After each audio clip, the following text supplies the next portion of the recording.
Tu as exercé pendant combien de temps ton métier? Quinzaine d'années jusqu'à maintenant. Tu m'as parlé d'un cas assez intéressant, sans nommer la personne, sans même nommer le lieu, juste le pays. Oui, au Canada. Canada. Est-ce que tu peux me raconter un petit peu ce que tu as pu entendre ou comprendre? C'était une personne dans un cadre de supervision. C'était une personne qui venait de sortir d'une secte sataniste. C'est la première fois que j'étais en contact avec ça. Et ce qu'elle nous a raconté, c'était assez atroce. Je ne pensais pas que ça existait proche de chez moi comme ça. Là. C'est-à-dire?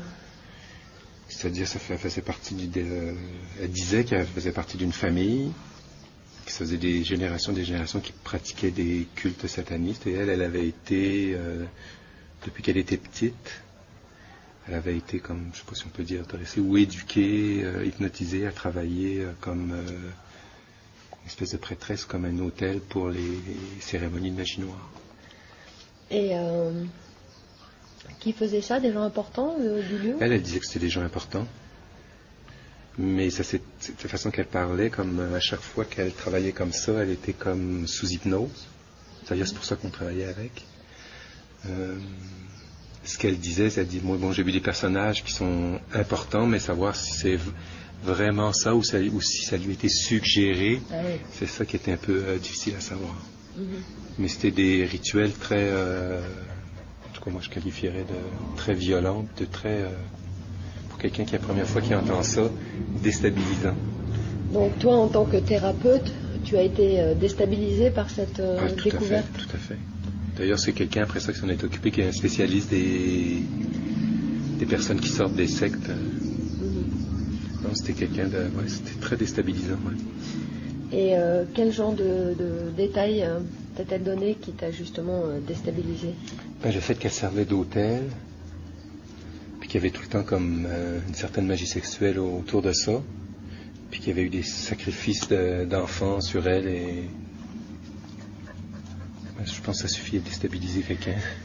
Des sacrifices d'enfants de quel âge? Des jeunes enfants, très jeunes. Je peux pas te dire plus, là. Des bébés aussi? Oui, des bébés, c'est ça, surtout. Ouais. Et c'est ça qui était le plus atroce pour moi dans ce que j'ai compris de ce qu'elle disait, c'était qu'elle était l'hôtel où les sacrifices se faisaient. Elle était la plateforme sur laquelle s'effectuaient les sacrifices. Ouais. Et ces bébés qu'il sacrifiait, est-ce qu'elle t'a dit comment il les obtenait? Non.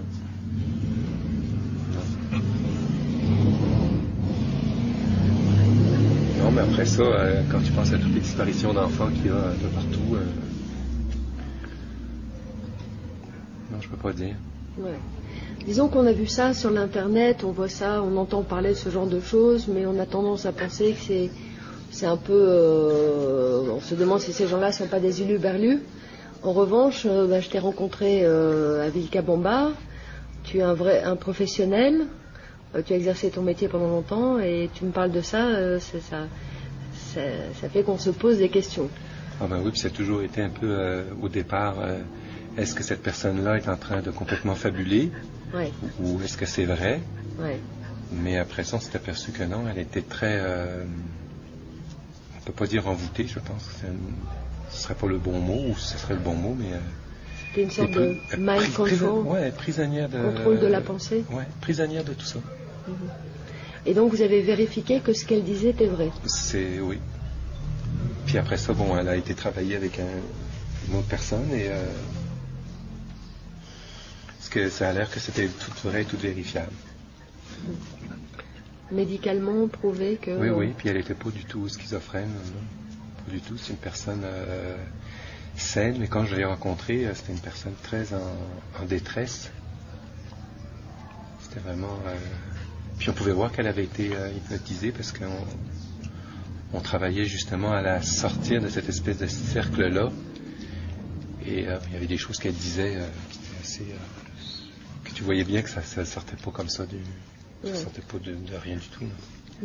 Est-ce qu'elle a donné des chiffres sur le nombre de gens qui sont Là, je ne me rappelle plus. Je peux te dire qu'il devait y avoir des fois dans les cérémonies peut-être 15-20 personnes, des fois il y en avait moins. La C'était fréquence, très des familles, hein, c'était des familles. Et autour de ces familles-là, il y avait d'autres personnes qui gravitaient, qui pouvaient être plus ou moins des personnes importantes. et pourquoi ces familles? Est-ce qu'il y avait un côté génétique qui était c'est, important? oui, c'est des familles, ça fait des générations qui sont comme ça. Mhm. Donc les enfants, les parents élèvent leurs enfants comme ça et ça se suit comme ça. Mhm. Il n'y a pas tellement de tendresse là-dedans. Mhm. Et est-ce qu'il arrivait qu'ils sacrifiaient un de leurs enfants? Ça, je peux pas te dire. Je sais pas ça. Ben déjà, je trouve que elle, c'est comme un sacrifice aussi, là, parce que rendre quelqu'un comme ça, puis lui faire vivre ça, c'est assez démoniaque, disons. Et la fréquence de ces rites? Je peux pas te dire. Ça fait longtemps, là, non, ça arrivait assez régulièrement. Et ça commençait par un téléphone. Puis là, je pense que la voix de la personne la faisait rentrer en transe. Et après ça, elle était disponible à faire ce qu'elle devait faire. Est-ce qu'on peut se sortir de quelque chose de pareil, d'un traumatisme pareil? Oui, je pense que oui. Ben, elle, oui, je pense que ça en est sorti quand même. Mais c'est beaucoup de travail. Puis il faut que la personne qui fasse, elle soit supportée par d'autres, parce qu'il y a des détails qui sont assez violents. Qui fait que, oui, puis ça prend quelqu'un qui sache exactement le mécanisme de l'hypnose, comment ça marche. Ça, qui peut un peu décoder ça et désamorcer le processus. Mais tu vois, mettons, je l'ai vu deux, trois fois et elle pleurait. Quand elle s'apercevait quand on dirait qu'il y a eu le choc des personnalités à l'intérieur d'elle qui se rencontraient, là, c'est assez intense. Assez intense pour me déstabiliser puis me dire oh non, c'est pas. Il y a des gens plus qualifiés pour ça. C'est vraiment une qualification spéciale de travailler avec des gens qui sortent des sectes, là, qui ont été hypnotisés et travaillés comme ça. Ouais. Et est-ce que avant ce cas particulier, si tu entendais parler de rites sataniques, tu y croyais ou tu pensais que c'était on y croit, mais on pense pas que c'est proche de chez toi. Parce que c'est quand tu t'aperçois que c'est proche de chez toi que ça a été comme assez traumatisant. Puis je me rappelle qu'on était en supervision, on était 3-4 personnes et les 3-4 personnes, quand ça c'est venu, les 3-4 personnes, on a été quand même traumatisés de ça, de savoir que c'était proche de chez nous, que c'était aussi violent que ça, puis qu'il y avait des gens qui pouvaient peut-être côtoyer, qui faisaient des cérémonies comme ça, puis qui ne pouvaient même pas savoir qui c'était. Là, non, c'était assez intense.